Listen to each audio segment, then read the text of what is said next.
wabarakatuh. Apa kabar semuanya? Kemarin kan kalau saya bilang apa kabar semuanya, apa jawabannya? Alhamdulillah, luar biasa, Allahu Akbar. Ya, kemarin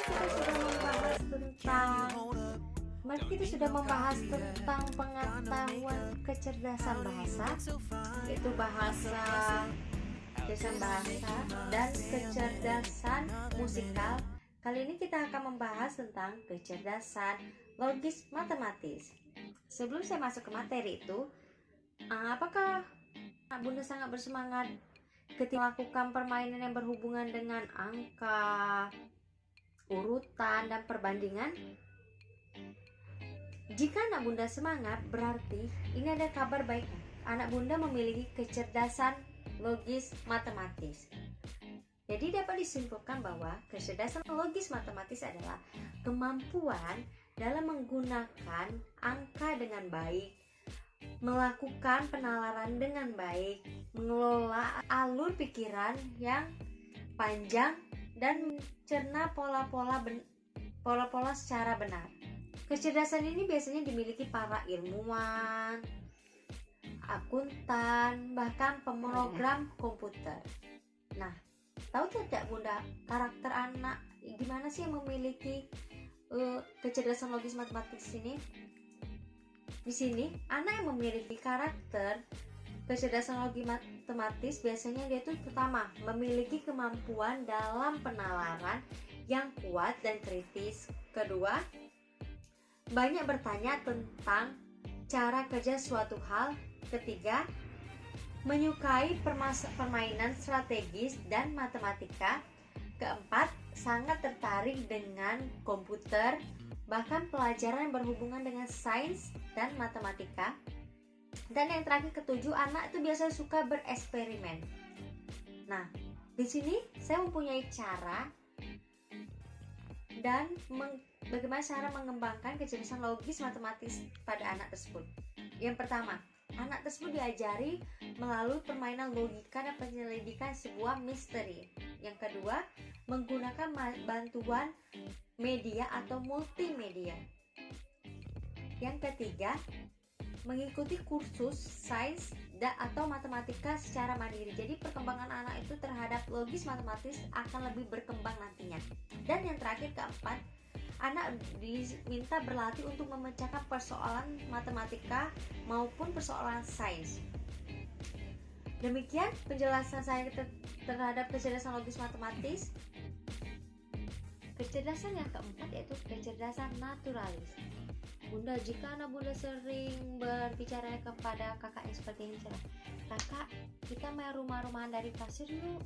Kakak, kita main sapu-sapuan dari ranting pohon ini yuk.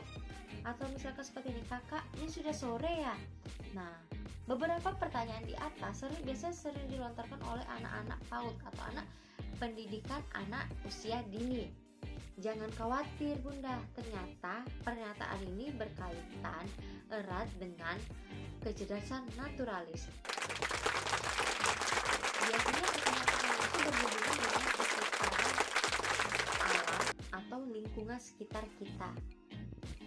Bunda, jika Bunda asing dengan kata-kata kecerdasan naturalis itu apa sih? Nah, di sini kecerdasan naturalis itu adalah kapasitas untuk mengenali dan mengelompokkan fitur tertentu pada lingkungan fisik sekitar.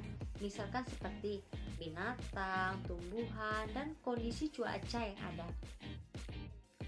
Di sini biasanya anak yang memiliki kecerdasan naturalis itu mempunyai beberapa karakter. Yang pertama, anak tuh lebih senang melakukan perjalanan di lingkungan alam dan lingkungan manusia dengan penuh antusias atau semangat.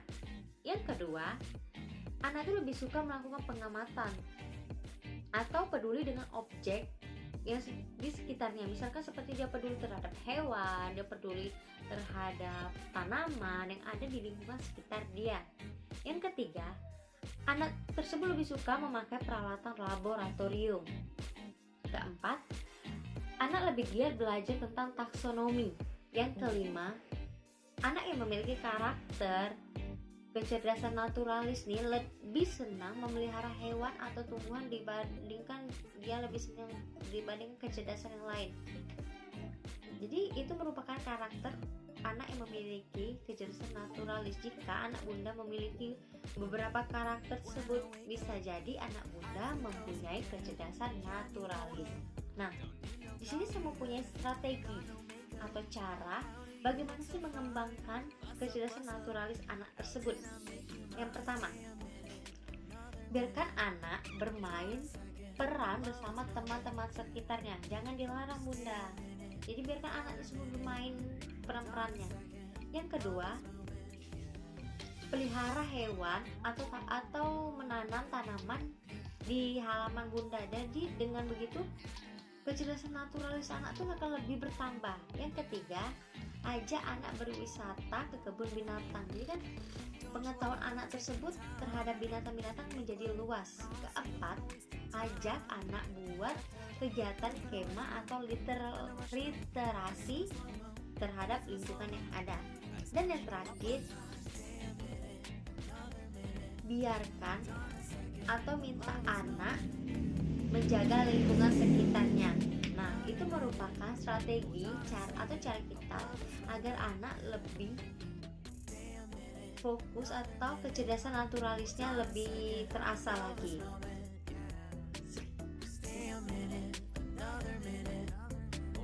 Kecerdasan spasial visual. Jika ada seorang anak yang memiliki kemampuan visual spasial, maka dia akan terlihat cepat tangkap dan mudah melakukan berbagai kegiatan yang rumit. Kemampuan yang spesial, dulu banyak orang merasa bahwa kemampuan itu hanya dimiliki mereka yang beruntung.